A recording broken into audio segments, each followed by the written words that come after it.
Major flooding on Canada Day is causing more problems for residents in the city's West End. Flood damage at some of the stations could mean only part of the western extension of the O train can open at first, according to one transit executive. The storm July 1st saw more than 100 millimeters of rain onto the city, with some West End areas getting 150 millimeters or more. The storm caused significant flooding at several O train stations under construction in the West End between New Orchard Station and Moody Station.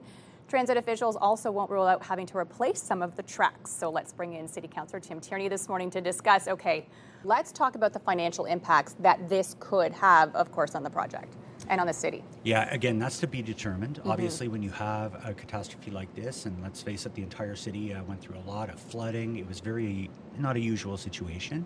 I think that the big part of it is, what is the plan? And it looks like we'll hear about that in a couple of weeks. Does that mean they want to continue to work on the spur out to Algonquin?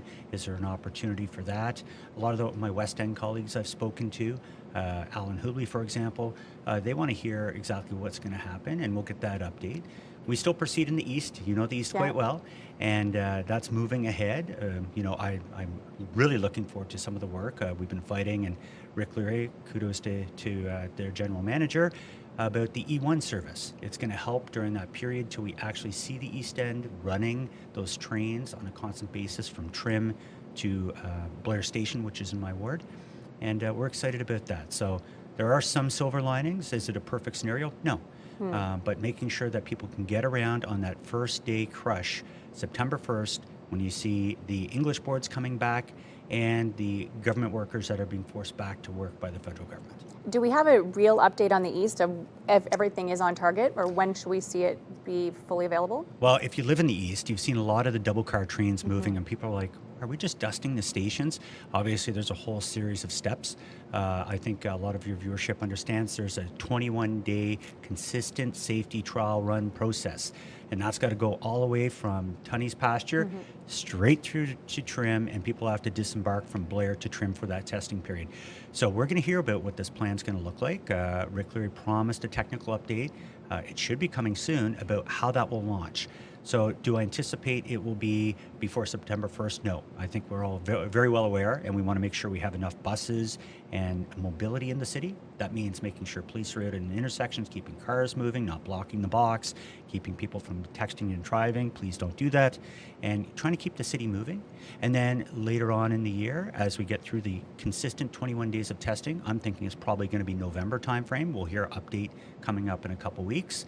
Finally, we'll be ready for passenger service if everything goes to standard.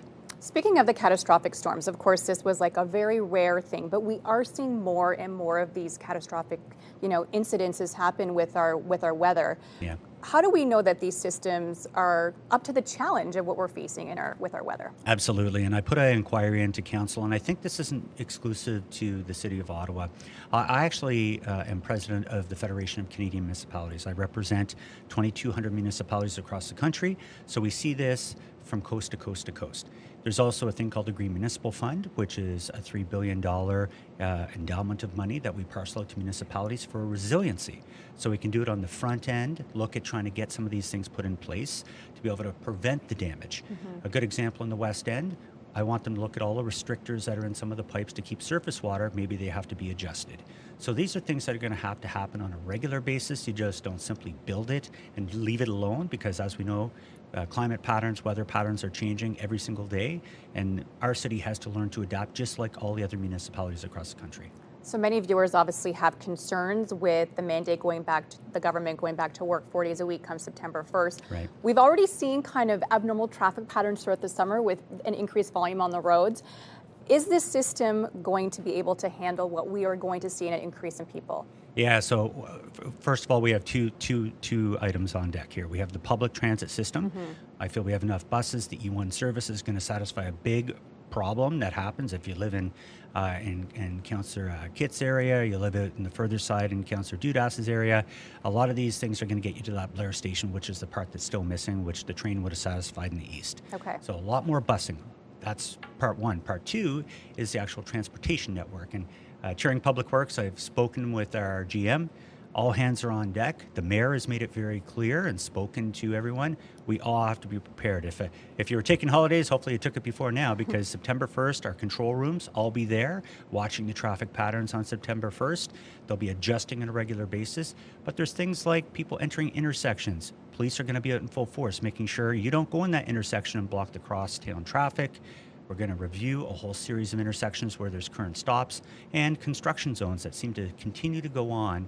We're looking at those now. How can we ensure those get completed quicker? And if they can't, what's the mitigations we're going to put in place? And what's your message to transit riders? Because I feel like what we hear from a lot of them is frustration. Yeah, I agree, and I've been on the morning show. I've been on Christie's show and Bill's show, ranting about it for 3 years. What I can tell you is, I feel very confident. The mayor deliberately went out and looked for a general manager that is going to make a difference. And I'll tell you now, I've spoken to our general manager, Rick Leary, many times. He works with the operators that drive the buses. There is light on the horizon. You're seeing changes already happening. I'm having an elevator built, brand new one, at Blair Station. There's things happening very quickly. So do we have the right players in place now? Yes. Should we have done that a while ago? Absolutely. But we are where we are right now. And my focus is to get this system running. No one wants a limo service. They want a service that works.